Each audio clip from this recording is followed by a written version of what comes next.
What's going on, guys? Welcome back to another brand new video. Today we're going to be taking a look at the ELB Pro Flipper V2 in today's episode of Balisong Review. So let's get into it.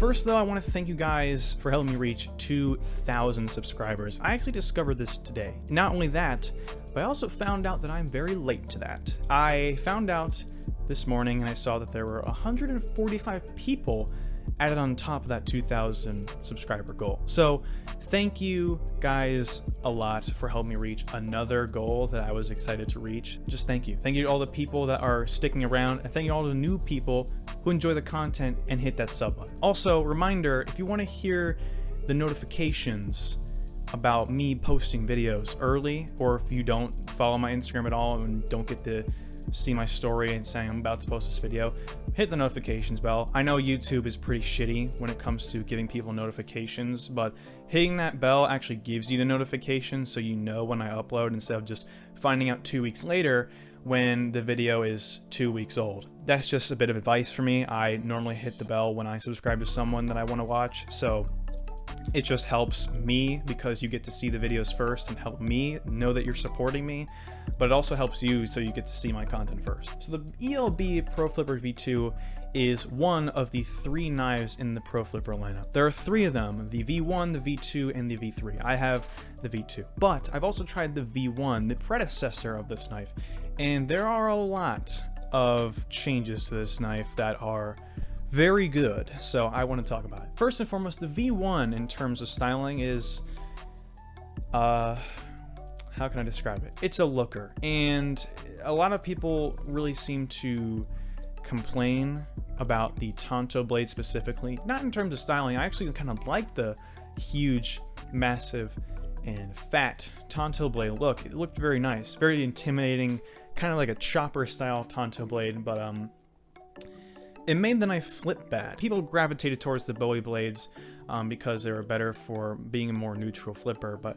I ended up with the Tanto blade, and I want to describe that for you guys. The Tanto blade looks very cool. I think the aesthetic of it being a really intimidating Tanto blade is very nice and pretty cool, but it was very blade biased, and I didn't really like it because of that. It was very bouncy because of the hidden Zen pin system, which carries over to this model, believe it or not, and it was also one of the main reasons why I think IKBS bearings are some of the best bearings to ever exist. I thought the Monarch bearings were some of the best bearings I ever tried. This like trumps it by like 10. This is like S tier bearings. Like, this is the best type of bearings you can buy. If you have a better bearing system, put it down in the comment section, because I really want to know if there's a knife out there that has better bearings than this.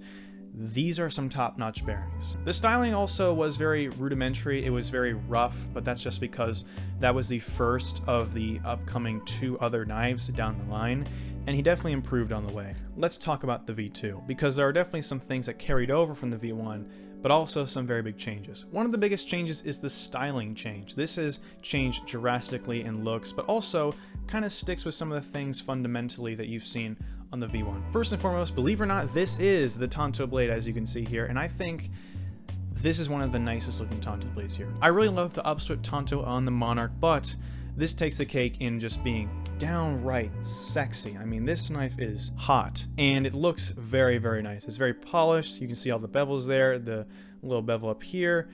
It just looks very nice. It's very clean looking. It looks hella sharp, and it is hella sharp. I mean, this tip is very pointy, and the edges can cut easily, and it's just a very good looking blade. There's really nothing else I can describe. The one thing that I thought would turn me off is the rounded spine, but I recently tried a replicant again, and I had this knife as well as the V1 because that was also a rounded spine, and I don't mind rounded spines. I just think crown spines are just a hair better. They're just a bit better because they got the flatness, the grip as well.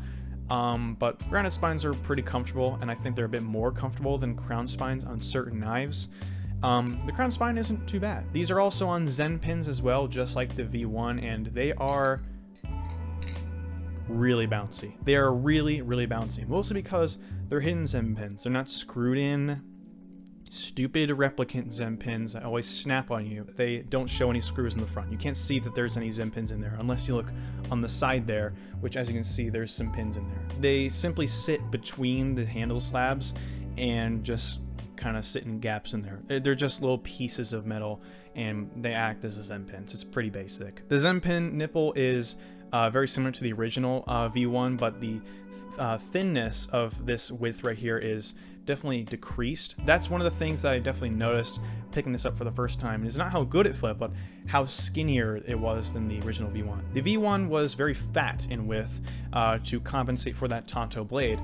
This, however, decreases the width and is a lot skinnier. It's very, very nice and actually good feeling now. But it also increased the width in the actual handle slabs. It's definitely decently thicker now, and I think this is definitely a very good step, mostly because it adds more handle weight and decreases the likability that's going to be blade bias, but also actually makes it better in the hand to actually get a hold of something instead of something that's very skinny like the original V1. Speaking of the handles, they also got a bit of an upgrade in the looks category too. Unlike the V1 where it's just a huge gap in the handle, which obviously means there's more taken off of it, there are actually some little bars in there, as you can see, connecting the two parts. It's very intricate, it looks very nice, and just like the original V1 that I had, this also has the anodizing in the center right there. This one's blue. I definitely like the blue a lot better. It definitely pops better. Originally I had kind of like a bronzish yellow ano, and it didn't really pop as much unless you go outside. If you were in a room like mine, which is gray and have this orangish light beaming down on you at all times, it almost looked like it was just a completely satin handle, which is kind of disappointing if you wanted an ano on your knife, but you really would only have to be surrounded in different colors that are not a warm shade to actually see that kind of anodizing. This though, I can see it wherever.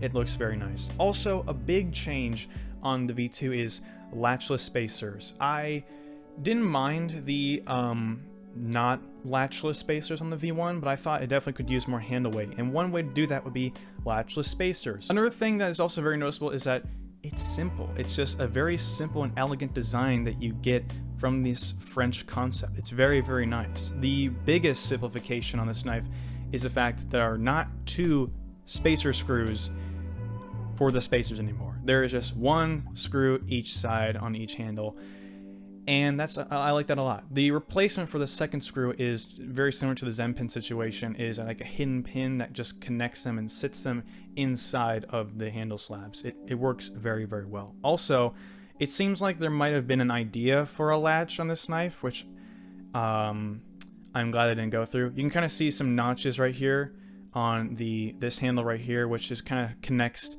the latch and just kind of sits it in this little gap right here. This is the safe handle, obviously. It's not flipped around on the bite side, but that's more or less meant for a place for the latch to sit. Overall, I think the knife is definitely a huge improvement over the original V1.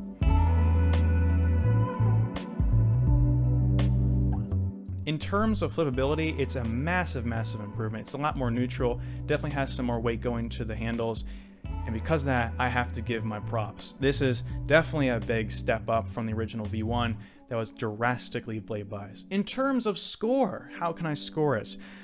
Well, I think this knife is very, very good. Not only is it very good at fans, it's also very good at rollovers. In fact, it's very good at a lot of things because it's smooth, it's bouncy, responsive, and darn right stylish. It also sounds a lot better than the original V1. I think if you tighten this down enough to a point where it still is functional, obviously, it would sound very hollow, which is one of my favorite tones of a Balisong. So I have to give it, can't believe I'm saying this, I have to give it a perfect 10 out of 10. This knife, I can't say I'm getting rid of it anytime soon. I don't think, did the Gigas?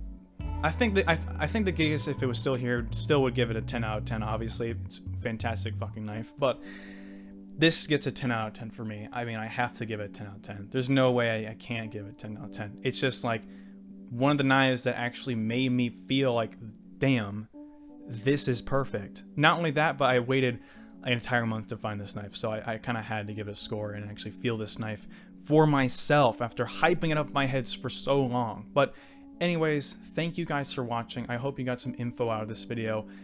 Hit that like button, or don't, but hit that like button if you want to see more content. I got a Tally Pro in my case. Maybe I'll do a video on that maybe next week. Who knows? But anyways, I'll see you guys in the next video. Peace out.